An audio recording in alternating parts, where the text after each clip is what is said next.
దేవుని పరిశుద్ధ నామానికే మహిమ కలుగును గాక. మన ప్రభును ప్రియరక్షకుడును అయిన యేసు ప్రభు యొక్క నామంలో దేవుని సన్నిధికి కూడి వచ్చిన మీ అందరికీ కూడా పేరు పేరు వలసిన నా వందనాలు చెల్లిస్తున్నాను.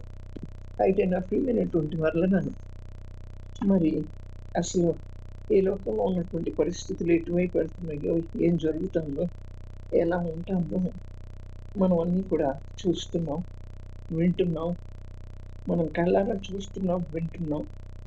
అవును, మనం చేస్తున్నటువంటి భక్తికి కూడా మరి ఆటంకాలు, యేసువార్తను ప్రకటించడానికి కూడా ఆటంకాలు కలుగుతూ వస్తున్నటువంటి ఈ దినాల్లో దేవుడు మనల్ని రక్షించాడు కదా. ఆ రక్షణ ఎంతో గొప్పది. రక్షించబడినటువంటి మనం మరి ఆ విలువైనటువంటి రక్షణను వణుకుతో భయంతో కాపాడుకోవాలి. ఆ వణుకుతో భయంతో కాపాడుకుంటూ వాక్యానుసారమైన జీవితాన్ని, అలాగే మనం ఎప్పటికప్పుడు దేవుని సన్నిధిలో మనల్ని మనం సరిచూసుకుంటూ మన యొక్క ప్రవర్తన అంతట్లో ఆయనను కాపుదలుగా పెట్టుకుని ప్రవర్తించేటువంటి వారంగా, దేవుని సన్నిధిని అనుభవించేటువంటి వారంగా ఉండాలి అని దేవుడు కోరుకుంటున్నాడు. నా బిడ్డలు దీనివల్ల చేతులు చాపుతున్నాను మీ కొరకే అంటున్నాడు. అవును నా ప్రియమైన వాళ్ళరా, మనకు సమయం లేదనో, మనకు పరిస్థితులు ఆటంకంగా ఉన్నాయనో దేవుని సన్నిధికి రావటానికి మనం అభ్యంతర పడకూడదు. కానీ అభ్యంతరాలు అన్నిటినీ కూడా తొలగించుకుని దేవుని సన్నిధికి రావాల్సినటువంటి వారిలో ఉంటున్నాం.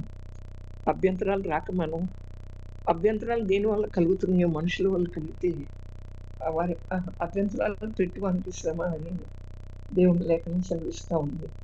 పరిస్థితుల వలన కలిగిన, మన యొక్క స్థితిగతుల వలన కలిగిన వాటన్నిటినీ పక్కన పెట్టి దేవుని సన్నిధికి వచ్చి నేనేం సంపాదించుకున్నాను, ప్రార్థన చేస్తే దేవుడు నాకేమి ఇచ్చాడు, నేను ఎంత ప్రార్థన చేసినా కూడా దేవుడు నాకు ఆన్సర్ ఇవ్వట్లేదు, జవాబు ఇవ్వట్లేదు, దేవుడు నాతో మాట్లాడట్లేదు అనుకుంటూ ఉంటాం. అవును నా ప్రియమైన వాళ్ళరా, అయితే ఒక పాస్టర్ గారికంట ఒక కళ వచ్చిందంట. ఆ కళలో 3 సహోదరులు మరి ప్రార్థన చేస్తున్నారంట, మోకరించి ప్రార్థన చేస్తున్నారంట. మోకరించి ప్రార్థన చేస్తూ ఉన్నప్పుడు ఆ కళలో యేసు ప్రభు ఆ సహోదరుల దగ్గరికి అంటే ఆ సిస్టర్స్ దగ్గరికి వచ్చారంట.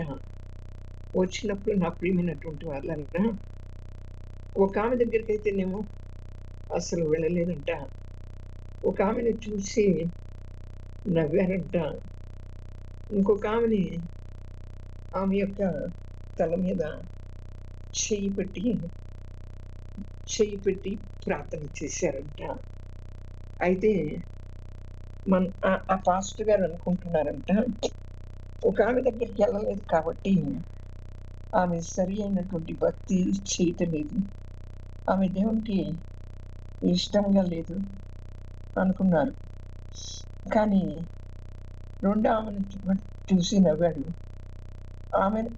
ఆమె మీద కూడా అంటే కొంచెమే ఉంది దేవునికి ప్రేమ, మరి మొదట ఆమె మీద అస్సలు ప్రేమ లేదు అని చెప్పి పాస్టర్ గారు అనుకుంటున్నారు. మూడో ఆమె దగ్గరికి వచ్చినప్పుడు మరి ఆమె చాలా ప్రేమించాడు కనుకనే ఆమె నెత్తి మీద చేయి పెట్టాడు, ఆమెను చూచాడు అని చెప్పి పాస్టర్ గారు అనుకుంటున్నారంట. నా ప్రియమైన వాళ్ళ, ఇక్కడ మనం చూస్తే దేవుడు ఏమంటున్నారు అంటే పాస్టర్ గారితో, నువ్వు అనుకున్నట్టు కాదు, మరి నేను ఆమెను ప్రేమించట్లేదు అని నువ్వు అనుకుంటున్నావు. ఎవరిని? మొదట్లో ఆమెను చూసి ఆమె దగ్గరికి వెళ్లకుండా వచ్చేసారు చూడండి. ఆమెని ప్రేమించట్లేదని నువ్వు అనుకుంటున్నావు. ఆ రెండవ సహోదరుని చూసి చిరునవ్వు నవ్వాను. నవ్వి నవ్వి వచ్చేసాడు కదా. మూడో సహోదరు దగ్గరికి వెళ్ళి ఆయన యొక్క చెయ్యి ఆమె తల మీద పెట్టాడు కదా. అప్పుడు అంటున్నాడు దేవుడు, ఏమంటున్నాడు, మొదటి సహోదరి దేవుణ్ణి ప్రేమించలేదేమో అని నువ్వు అనుకుంటున్నావు అని పాస్టర్ గారితో చెప్తున్నారు. మొదటి సహోదరి ప్రభుని ప్రేమించలేదేమో అని తలంచావు. మరి అలాగే మరి ఎవరి వైపు చూచి నవ్వాను, ఆ రెండవ సహోదరి ప్రభువుని కొంచెం మాత్రమే ప్రేమించిందేమో అని నువ్వు తలంచుతున్నావు. అయితే మూడో సహోదరి నిజముగా ప్రభువుని ఎక్కువగా ప్రేమించిందేమో అని నువ్వు తలంచుతున్నావేమో. కానీ మరి పాస్టర్ గారు అలా అంటుండగా, అలా ఆలోచిస్తూ ఉంటుండగా దేవుడు ఆయనతో ఈ విధంగా మాట్లాడుతున్నాడు, నా కుమారుడా, నువ్వు అనుకున్నది వాస్తవం కాదు. నేను మొదటి సహోదరి దగ్గరికి వెళ్ళలేదు, ఎందుకంటే ఆమె నన్ను అధికంగా ప్రేమిస్తుందని నేను ఎరుగుదును. ఆమె నన్ను అధికంగా ప్రేమిస్తుందని నేను ఎరుగుదును. ఆమె నా ప్రేమను ఎంతగా నమ్మిందో, మరి అంటే ఆమె నా ప్రేమను ఎంతగా నమ్మిందంటే, ఆమె చేసే ప్రార్థనకు నేను వెంటనే జవాబు ఇవ్వకపోయినా, ఆమె చేసే ప్రార్థనకు వెంటనే నేను ఆమెతో మాట్లాడకపోయినా, ఆమె ఏమంటుంది, కదిలించబడదు, నన్ను విడిచిపెట్టదు అని నేను ఎరుగుదును. నా ప్రియమైనటువంటి వాళ్ళరా, ఒక్కొక్కసారి మనం కూడా దేవుడు నన్ను ప్రేమించట్లేదేమో, నేను చేసే ప్రార్థనకి నాకు వెంటనే జవాబు రావటం లేదు, నేను చేసే ప్రార్థనతో దేవుడు నాతో మాట్లాడట్లేదు అనుకుంటాము. కానీ దేవుడు ఏమంటున్నాడు పాస్టర్ గారితో, ఆమె నన్ను ప్రేమించింది, ఎక్కువగా ప్రేమించింది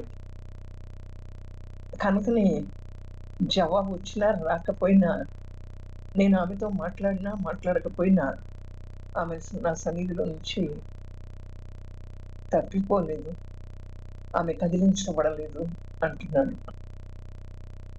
అలాగే మనం కూడా జవాబు వచ్చినా రాకపోయినా, దేవుడు మనతో మాట్లాడకపోయినా, ఎల్లప్పుడూ కూడా ఆయన ప్రేమను మనం గుర్తెరిగినటువంటి వారమై ఆయన్ని మనం ప్రేమిస్తూనే ఉండాలి. ఆయన ప్రేమ ఎంతో గొప్పది, ఆయన ప్రేమ ఎంతో నిస్వార్థమైనటువంటిది, ఆయన ప్రేమ ఎంతో ఉన్నతమైనటువంటిది.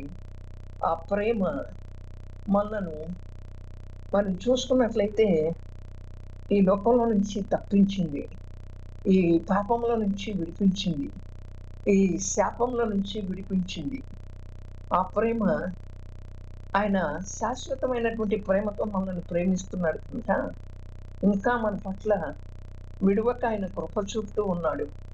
అట్టి కృప చూపుతున్నటువంటి దేవుని యొక్క ప్రేమ మనకు ఆయన ఆన్సర్ ఇచ్చినా పర్వాలా, ఆన్సర్ ఇవ్వకపోయినా పర్వాలా, మనం ఆయన సన్నిధిలో నేను దీనికోసం ప్రార్థన చేస్తున్నానే, మరి ఒక ఉద్యోగం కోసం చేస్తున్నావా, లేకపోతే ఒక ఆత్మీయ స్థితి కోసం చేస్తున్నావా, మరి బిడ్డలు లేకపోతే బిడ్డల కోసం చేస్తున్నావా, లేకపోతే సమాధానం కోసం చేస్తున్నావా, దేనికోసం చేస్తున్నావో, మరి చేస్తున్నప్పుడు మనకి సమాధానం రాకపోతే నా ప్రియమైన వాళ్ళరా, ఆయన మనతో మాట్లాడకపోతే కలవరపడద్దు, మనం చింతపడద్దు, మనం దిగులు పడద్దు.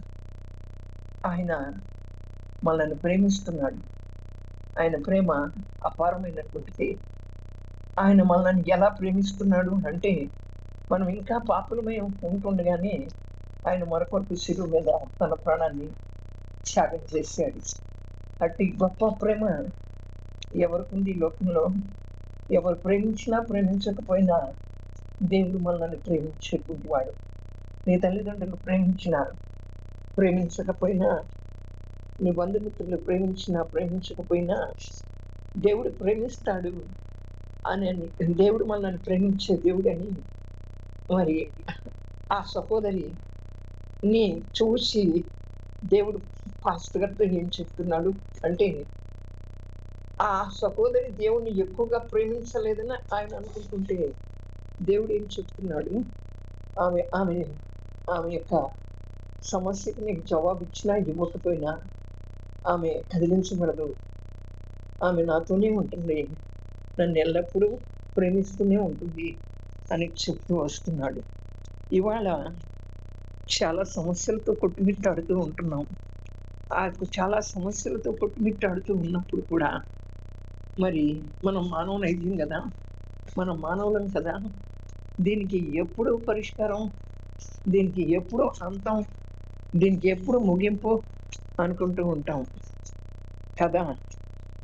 కానీ మనం ఆ రీతిగా స్థిరమైనటువంటి వారంగా కదిలించబడకుండా మనం ఉండాలి. దేవుణ్ణి విడిచిపెట్టదని మొదటి సహోదరిని ఆయన ఎరిగిన రీతిగానే మరి రెండవ సహోదరి కొంచెం స్థిరం లేనటువంటిదై ఉంది. అవును, ఆ స్థిరం లేనటువంటిదై ఉన్నది కనుక ఆమెని ఒక్క పర్యాయమైనా ఆమె పట్ల నాకున్న ప్రేమను శ్రద్ధను ఆమెకు బయలుపరచకపోతే ఆమె కలవరం చెందుతుంది, సొమ్మసిల్లిపోతుంది అంటున్నారంట పాస్టర్ గారితో దేవుడు. ఆమె స్థిరత్వం లేదు రెండో సహోదరికి. ఆమెను చూసి నవ్వాడు, ఆమెకి స్థిరత్వం లేదు. ఆ స్థిరత్వం లేనటువంటి సహోదరి పట్ల నేను ప్రేమను చూపించకపోతే ఆమె కలత చెందుతుంది, కలవరం చెందుతుంది. అందుకోసం అని చెప్పి ఆమె సొమ్మసిల్లిపోతుంది అని చెప్పి ఆమెకి నా యొక్క ప్రేమను శ్రద్ధను ఆమెకి బయలుపరచకపోతే ఆమె మరి సొమ్మసిల్లిపోతుందని చెప్తూ ఉన్నాడు. ఇక మూడో సహోదరిని చూసినప్పుడు ఆత్మీయంగా ఆమె మిక్కిలి బలహీనురాలుగా ఉందంట. ఆమెకి దేవుని ఎడల కలిగినటువంటి ప్రేమ లోతు లేనటువంటిదిగా ఉంది. ఆమె అడిగిన వెంటనే నేను ఇవ్వలేదనుకోండి, ఆమె అడిగిన వెంటనే నేను జవాబు చెప్పలేదనుకోండి, ఆమె అడిగి మరి అలుగుతుంది. అలగటమే కాకుండా ఫిర్యాదు చేస్తుంది. అంటే దేవుని మీద ఉన్న ప్రేమ తనలో చల్లారిపోయి ఆమె ఏం చేస్తుందంటే దేవుణ్ణి విడిచిపెడుతుంది, దేవుని సన్నిధిని కూడా విడిచిపెడుతుందని చెప్పి పాస్టర్ గారికి దేవుడు చెప్తూ వస్తున్నారు. అవును నా ప్రియమైన వాళ్ళగా, మనం బలహీనులుగా ఉన్నప్పుడు, ఆత్మీయ లోతుల్లోకి ఎదగలేనప్పుడు మన బలహీనతలను చూసి దేవుడు వదిలిపెట్టేటువంటి వాడు కాదు. మనల్ని బలపరచడానికి ఆయన మన దగ్గరికి వచ్చి ఆయన మనల్ని బలపరుస్తాడు, తృప్తిపరుస్తాడు, మనకి సమాధానం ఇస్తాడు. ఎందుకు అంటే మనం ఆయనను విడిచిపెట్టి వెళ్ళిపోకుండా, ఆయన సన్నిధానాన్ని విడిచిపెట్టి వెళ్ళిపోకుండా ఆయన మనల్ని ప్రేమిస్తాడు. ఆయన ప్రేమ అంత గొప్పది. ఒక్కొక్కసారి ఒక్కొక్క సమస్య కోసం ప్రార్థన చేస్తే జవాబు రాదు, దేవుడు మాట్లాడినంత మాత్రాన మనము దేవుణ్ణి ప్రేమించకుండా, దేవునికి మరి ప్రేమలో కొనసాగకుండా మనం ఉండకూడదు. అప్పుడే మన కోసం ఆయన మాట్లాడినా మాట్లాడకపోయినా ఆమె నన్ను ప్రేమిస్తూ ఉంది, ఆమె నాతో కొనసాగుతూ ఉంటుంది, ఆమె హృదయం నాకు తెలుసు అనుకుంటాడు దేవుడు. కనుక నా ప్రియమైన వాళ్ళరా, మరి రెండవ సహోదరి మరి ఆమె స్థిరత్వం లేనటువంటిదిగా, భక్తిలో ఈనాడు స్థిరత్వం లేనటువంటి వారు చాలా మంది ఉన్నారు. చేసినా దేవుడే, చేయకపోయినా దేవుడే. దేవుడే మన ఆత్మకి మోక్షం కావాలి అని చెప్పి ఆలోచించేటువంటి వారు చాలా తక్కువ మంది. చేయకపోతే ఏం చేశాడులే దేవుడు అంటారు, చేస్తే మరి దేవుణ్ణి మర్చిపోతూ ఉంటారు కొంతమంది, దేవుని సన్నిధికి రాలేకపోతూ ఉంటారు కొంతమంది. చేసిన తర్వాత, స్వస్థతలు పొందిన తర్వాత, ఉద్యోగాలు వచ్చిన తర్వాత మరి వారు దేవుని సన్నిధికి రాలేనటువంటి వారుగా ఉంటారు. కానీ మూడవ సహోదరి చాలా బలహీనతగా ఉంది కనుక ఆమెతో నేను మాట్లాడకపోతే, ఆమె దగ్గరికి వెళ్ళి ఆమెను ఆదరించకపోతే ఆమె నన్ను విడిచి కూడా వెళ్ళిపోతుంది అంటాడు దేవుడు. ఆ పాస్టర్ గారితో చెప్తాడు. అయితే మనం మూడవ సహోదరి వల్లే ఉన్నామా? మరి మన యొక్క ప్రార్థనలు ప్రభు జవాబు ఇవ్వలేకపోతే, మన యొక్క ఉద్దేశాలు, మన యొక్క కోరికలు నెరవేర్చబడకపోతే దేవునిపై గల మన ప్రేమ, దేవునిపై గల మన విశ్వాసం చెల్లించిపోతూ ఉందా? మనం కూడా నా ప్రియమైనటువంటి వాళ్ళరా, మరి ఇక్కడ ఒక మాట రాయబడుతుంది. ప్రభు ప్రేమ నుండి మనల్ని ఎడబాపు వారెవరు? శ్రమ అయినను, మరి బాధ అయినను, హింస అయినను, అలాగే కరువు అయినను, వస్త్రహీనత అయినను, ఉపద్రవమైనను ఏదైనప్పటికీ కూడా మరి మనలను ఎడబాపున ఆయన ప్రేమ నుంచి ఆయనను మనను ప్రేమించిన వాని ద్వారా మనం వీటన్నిటిలో అత్యధిక విజయం పొందుతున్నాము. ప్రభు నుండి మనల్ని ఎడబాపేటువంటి ప్రభు యొక్క ప్రేమ నుండి మనల్ని ఎడబాపేటువంటి వారు ఎవరూ లేరు. అది శ్రమ అయినప్పటికీ, అది బాధ అయినప్పటికీ, అది హింస అయినప్పటికీ, అది కరువు అయినప్పటికీ, అది వస్త్రహీనత అయినప్పటికీ, అది ఉపద్రవం అయినప్పటికీ, అది ఖడ్గమైనప్పటికీ కూడా మనను ఎడబాపదు. ఆయన మనను ప్రేమించాడు కదా. ఆయన ద్వారానే మనం వేటన్నిటిలో నుంచి, శ్రమలో నుంచి, బాధలో నుంచి, హింసలో నుంచి, కరువులో నుంచి, వస్త్రహీనతలో నుంచి, ఉపద్రవంలో నుంచి, ఖడ్గమైనను మరి వాటిలో నుంచి కూడా మనం అత్యధికమైనటువంటి విజయాన్ని పొందుతున్నాం అని చెప్పడానికి, మనం ధైర్యంగా చెప్పడానికి ప్రభు మనకు సహాయం చేస్తాం. ఆయన ప్రేమ నుండి ఏది ఎడబాపుకుంటున్నట్లు అటువంటి బలమైనటువంటి మరి ప్రేమతో ప్రభు మన హృదయాన్ని, తన బలమైనటువంటి ప్రేమతో దేవుడు మన హృదయాన్ని నింపును. దేవుడి వాక్యాన్ని మనందరి వినికిడిలో దీవించి ఆశీర్వదించి ఫలభరితం చేయాలి. కానీ నేడు మనం ఎదుర్కొంటున్నటువంటి వాటిలో మరి చాలా వాటికి మనకు జవాబు రాకపోతే, చాలా సమస్యల నుంచి మనం విడిపించబడకపోతే, దేవుడు మనతో మాట్లాడకపోతే ఆయన మనల్ని ప్రేమించట్లేదని అనుకోవద్దు. ఆయన ప్రేమకు మనం దూరం కావద్దు. ఆయన మనల్ని విడిచిపెట్టే దేవుడు కాదు. మనల్ని ఎడబాసే దేవుడు కాదు. ఆయన మనకు తోడైంది నడిపిస్తాడు. అక్కడ చెప్పినట్లుగా అది కరువైనా, ఖడ్గమైనా, ఉపద్రవమైనా, శ్రమైనా, నిందైనా, వస్త్రహీనతైనా ఏది అయినప్పటికీ కూడా దేవుడు వాటన్నిటిని జయించటానికి మనల్ని ప్రేమించి మన హృదయంలో తన ప్రేమను పెట్టాడు. కనుక నా ప్రియమైన వాళ్ళరా, మనం ఎదుర్కొంటున్న ప్రతి దాని గురించి కూడా ఆయన మనల్ని ప్రేమించి మనల్ని దగ్గరకు చేర్చుకుని హత్తుకుని మనల్ని విడిపించి నడిపించే దేవుడుగా ఉన్నాడు. దేవుడి వాక్యాన్ని మనందరి వినికిడిలో దీవించి ఆశీర్వదించి ఫలవంతం చేయంగా. పరిశుద్ధుడా, ప్రేమ స్వరూపి యేసయ్య, మీకే స్తోత్రాలు. మీరెంతైనా నమ్మదగిన దేవుడు. నాయనా, మీకే స్తోత్రాలు చెల్లిస్తున్నాను. మీరు మాతో మాట్లాడారు ప్రభు. మా సమస్యలకు జవాబు రాకపోయినా, మీరు మాతో మాట్లాడకపోయినా మీ ప్రేమ నుంచి మేము ఎడబాయకూడదు. మొదటి సహోదరి వల్లే నాయనా మీకే స్తోత్రాలు. నిన్ను విడిచిపెట్టేటువంటి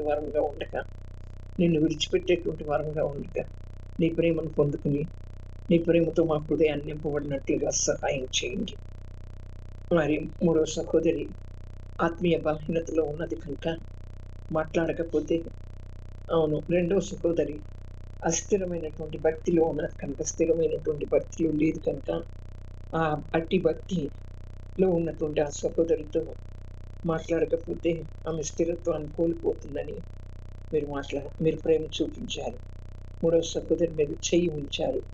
ఆమె ఆత్మీయ బలహీనతలో ఉన్నది కనుక మాట్లాడకపోతే, జవాబు ఇవ్వకపోతే ఆమె కలవరం చెంది, కలత చెంది మిమ్మలను విడిచిపెట్టి వెళ్ళిపోతుందేమోనని అట్టి ప్రేమతో మూడవ సహోదరిని ప్రేమించారు. ఏది ఏమైనప్పటికీ కూడా మా హృదయాలను పరిశీలిస్తున్న దేవుడు కనుక మేము ఎలా ఉండాలో, ఎంత నీ ప్రేమను పొందుకోవాలో మాకు తెలియచేసినందుకు మీకే స్తోత్రాలు చెల్లిస్తూ, నీ సన్నిధికి వచ్చిన ప్రతి బిడ్డని కూడా పేరు పేరు వరుస జ్ఞాపకం చేసుకోమని, మరొక్కసారి సన్నిధి సరిహద్దులను విశాలపరచమని త్వరగా రానైన యేసు ప్రభు యొక్క శక్తి కలిగిన నామంలో ప్రార్థించి పొంది ఆమేన్. ఆమేన్.